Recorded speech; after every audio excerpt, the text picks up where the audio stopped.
കൈവച്ചിട്ട് പറയാം, എൻ്റെ അച്ഛൻ മജീദാണെന്ന്. നീയോ? വേണ്ട, പോട്ടെ, നമുക്ക് അച്ഛന്മാരെ തൊട്ട് കളിക്കണ്ട. അച്ഛന്മാരൊന്നാണോ രണ്ടാണോ നമുക്ക് അമ്മമാരോടെ ചോദിക്കാൻ പറ്റുള്ളൂ. വേണ്ട, അമ്മ ഏതായാലും ഒന്നല്ലേ ഉണ്ടാവും. ഞാൻ എൻ്റെ നെഞ്ചത്ത് കൈവച്ചിട്ട് പറയാം, എൻ്റെ അമ്മയുടെ പേര് സോഫിയ എന്നാ. നിന്റെ അമ്മയുടെ പേര് സോഫിയ എന്നാണെന്നുള്ളത് ഈ സോഫിയ എന്ന് പറയുന്ന വ്യക്തി പറഞ്ഞിട്ടല്ലേ നീ അറിഞ്ഞത്? നിനക്ക് ഉറപ്പുണ്ടോ അവനാണ് നിന്റെ തള്ളയെന്നും അവർ ഈ പറയുന്ന മജീദാണ് നിന്റെ തന്തയെന്നുള്ള കാര്യത്തില്?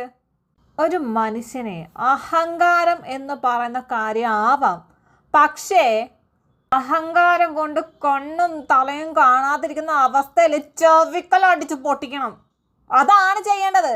നിന്റെ കയ്യിലിരിപ്പിന് അതാണ് ശരിക്കും ചെയ്യേണ്ടത്. നിന്റെ വീട്ടില് നട്ടലില്ലാത്ത കുറെ വാഴപ്പിണ്ടികൾ വെച്ച് നടക്കുന്ന ഐറ്റംസ് ഉണ്ടാവും. അതുകൊണ്ടാണടി പുല്ലേ നീ ഇങ്ങനെ നിൽക്കുന്നേ. ഹായ്, യൂട്യൂബിൽ ശോഭ ക്രിയേഷൻസ് എന്ന് പറഞ്ഞിട്ടൊരു യൂട്യൂബർ ഉണ്ട്. അവർ ഓർഫനാണ്. അനാഥാലയത്തിൽ നിന്ന് അവളെ ഒരു അമ്മ ദത്തെടുത്ത് വളർത്തി കല്യാണം കഴിപ്പിച്ച് ഇപ്പോൾ 2 മക്കളൊക്കെ ഉണ്ട്. ഇവർ നന്നായിട്ട് ചിത്രമൊക്കെ വരയ്ക്കും. അതിൻ്റെ വീഡിയോസൊക്കെ ഈ അക്കൗണ്ടിൽ കിടപ്പുണ്ട്. ജസ്ന സലീം എന്ന് പറയുന്ന അലവലാതെ അപരാധം പിടിച്ചവൾ പല ആൾക്കാരെയും നാണം കെടുത്തുക, അവഹേളിക്കുക, കളിയാക്കുക, ഇതൊക്കെയാണ് ഈ പുന്നാരമോളുടെ പണി. ഈ ഒരു അലവലാതി കാരണം ഗുരുവായൂർ അമ്പലത്തിൽ പോയി വീഡിയോയും ഫോട്ടോസും എടുക്കാനുള്ള സമ്മതം പോലും കോടതി മുഖേന ഇല്ലാണ്ടായി. ഈ പുന്നാരമോൾ ഒറ്റൊരുത്തി കാരണം. ഇപ്പോൾ ബാക്കിയുള്ള മനുഷ്യന്മാരെ എങ്ങനെയൊക്കെ ജീവിക്കാൻ സമ്മതിക്കാതെ വിടാം, എങ്ങനെ അവർ ആത്മഹത്യയിലോട്ട് തള്ളിവിടാം എന്നതിനൊക്കെ PhD എടുത്തുകൊണ്ട് നടക്കുവാണ് ഈ പന്ന. ബാക്കി ഞാൻ പറയാം. ഈ മോള്, ഈ പ്രിയ എന്ന് പറഞ്ഞൊരു വ്യക്തി, അവർക്ക് മക്കളില്ല. അതിൻ്റെ പേരിൽ ഒരു വാക്ക് വിളിക്കല്ലോ, ആ വാക്ക് വിളിച്ചിട്ട് നല്ല രീതിയിൽ കളിയാക്കുക, അവഹേളിക്കുക, ഇതൊക്കെ ചെയ്തു വരുന്നത് കണ്ടിട്ട് ഈ പെങ്കൊച്ച് അതിലിടപെട്ടു. അതോടെ ഇവരുടെ തനി കോണമുണ്ടല്ലോ, മറ്റേ 3rd rate സ്വഭാവം, ഡബിൾ ഡാഡി സിൻഡ്രോം കൊണ്ട് നടക്കുന്ന സ്വഭാവം, അത് കാണിക്കാൻ തുടങ്ങി.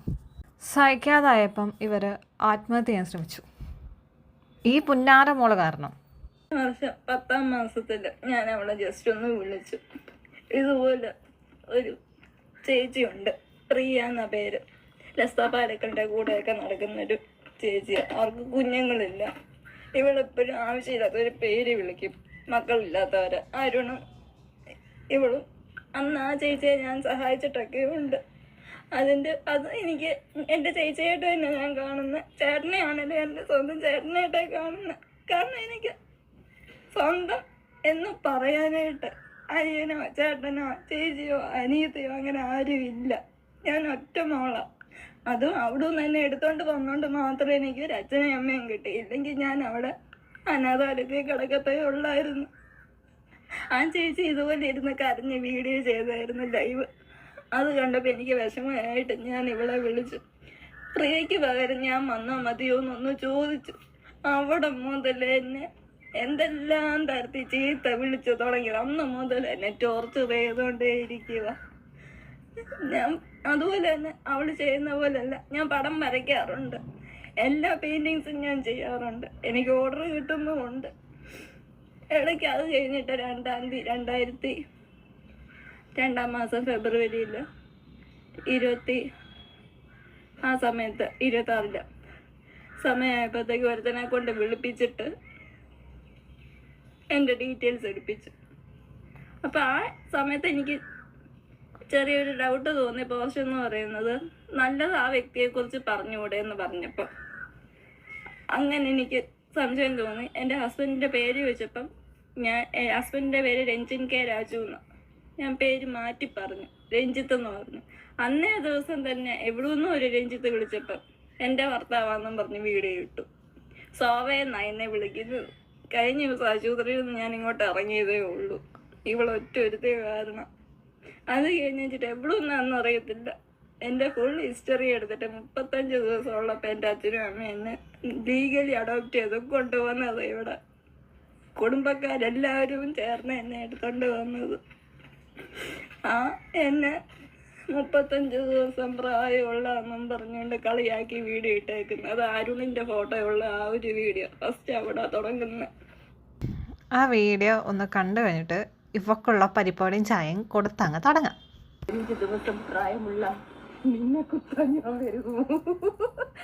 അതെ, എനിക്കൊക്കെ സ്വന്തമായിട്ട് അച്ഛനും അമ്മയുണ്ട്. നിങ്ങൾക്കുണ്ടോ? എല്ലാവർക്കും ഉണ്ടാവില്ലോ. സ്വന്തമായിട്ട് അച്ഛനും അമ്മയും ഇല്ലാത്തവൾ എന്താ പറയാറ്? അതറിയില്ല, ഓനറിയില്ല. എനിക്ക് സ്വന്തമായിട്ട് അച്ഛനും അമ്മയുണ്ടോ? 35 വയസ്സ് പ്രായമുള്ളപ്പോ അച്ഛനും അമ്മയെ ഉപേക്ഷിച്ചിട്ടുണ്ടോ? എടി കർത്താവേ, മോട്ടൈസേഷൻ പുന്നാര മോളെ, നിനക്ക് സ്വന്തമായിട്ട് അച്ഛനും അമ്മയും ഉണ്ടായിട്ട് പല തന്തയ്ക്ക് ജനിച്ച പരിപാടി അടി പന്നെ നീ കാണിക്കുന്നേ. അത് നിനക്കറിയാവോ മോയ്? അങ്ങനെയുള്ള നിനക്ക് സ്വന്തമായിട്ട് തന്തയും തള്ളയും ഉണ്ടായിട്ട് ഒരു കാര്യമില്ല. നീ പിറക്കാതെ പോയത് ഖേദിക്കുന്നു കുഞ്ഞെ, ഞാൻ ഖേദിക്കുന്നു. എന്റെ നെഞ്ചത്ത് കൈവച്ചിട്ട് പറയാം, എന്റെ അച്ഛൻ മജീദാണെന്ന്. നിന്റെ തള്ള പറഞ്ഞിട്ടുള്ള അറിവല്ലേ നിന്റെ തന്തയുടെ പേര് മജീദാണെന്നുള്ളത്? നിനക്ക് എന്ത് ഉറപ്പുണ്ട്? നിനക്ക് എന്ത് ഉറപ്പുണ്ടടി? നിന്റെ തന്ത മജീദ് ആയിരുന്നെങ്കിൽ നീ ഇതുപോലെ പല തന്തയ്ക്ക് ജനിച്ച പരിപാടി ഇവിടെ കാണിക്കത്തില്ലായിരുന്നു. നീയോ?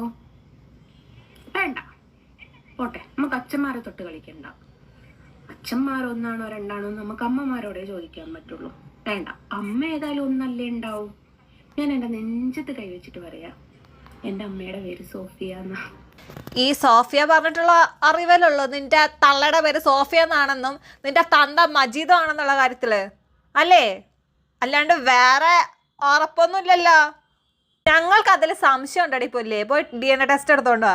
അപ്പൊ ഞങ്ങൾ വിശ്വസിക്കാം നിന്റെ തന്തയുടെ പേര് മജീദ് ആണെന്നും നിന്റെ തള്ളയുടെ പേര് സോഫിയ ആണെന്നും. പോയി എടുത്തോണ്ടോ.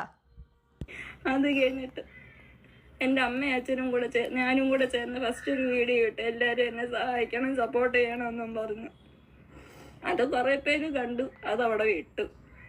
അല്ലാതെ അത് കഴിഞ്ഞിട്ട് പിന്നെയും അത് പറഞ്ഞിരുന്ന് കഴിഞ്ഞപ്പോൾ എനിക്ക് സഹിക്കാൻ പറ്റിയില്ല. ഞാൻ വിളിച്ചാൽ ഫോൺ എടുക്കത്തില്ല. അതുകൊണ്ട് എൻ്റെ അമ്മയുടെ ഫോണിൽ നിന്ന് വിളിച്ചു. ആ ഫോണിൻ്റെ കോൾ മൊത്തം റെക്കോർഡ് ചെയ്ത് ഇൻസ്റ്റാഗ്രാമിലും ഫേസ്ബുക്കിലും എടുത്തിട്ടിട്ടുണ്ട്. അത് കാരണം എൻ്റെ അമ്മയ്ക്ക് ഇപ്പോൾ സ്വസ്ഥതയില്ല. അമ്മയുടെ ഫോണിലേക്ക് ആവശ്യമില്ലാത്ത എന്തെല്ലാം വൃത്തികേടുകളാണ് ഇട്ട് വെച്ചേക്കുന്നത് ഓരോ ആമ്പിള്ളേർ. അനാഥരായി പോകുന്നത് തെറ്റാണെന്നുള്ള കാര്യം നിന്നോട് ആരാടിമായി മോളെ പറഞ്ഞേ? ആരാ പറഞ്ഞേ? നീ ഇപ്പം ഈ കിടന്ന് പ്രസംഗിക്കുന്നുണ്ടല്ലോ, നാളെ പറയാൻ പാടില്ലെന്നറിയാം. പക്ഷെ ഇവളുടെ ഈ സംസാരത്തിന് ഇത്രയെല്ലാം പറഞ്ഞില്ലെങ്കിൽ എനിക്കൊരു സമാധാനം ഉണ്ടാവില്ല. നാളെ നിനക്കോ നിന്റെ കൂടെ നിൽക്കുന്നവന്മാർക്കോ എന്തെങ്കിലും പറ്റിക്കഴിഞ്ഞാൽ നിനക്കുണ്ടല്ലോ മക്കള്, അവരെ ഇതുപോലെ വല്ല ഓഫനേജിലോ അവിടെ ഇവിടെ പോയി നിൽക്കേണ്ടി വരും. അപ്പോഴും അവരെ ആൾക്കാർ ഇത് തന്നെ വിളിക്കും. നീ ഇപ്പൊ പറഞ്ഞ് കളിയാക്കുന്നുണ്ടല്ലോ അനാഥ, അത് ഓർത്ത് വെച്ചോ. നീ ഈ കർമ്മ എന്ന് പറയുന്നത് ഇപ്പൊ അപ്പ കൊടുക്കുന്നുണ്ട്. നിന്റെ മക്കളുടെ തലയിൽ വരാതിരിക്കാൻ നീ സൂക്ഷിച്ചോ. പറ്റുമെങ്കിൽ പ്രാർത്ഥിച്ചോ. പന്നി.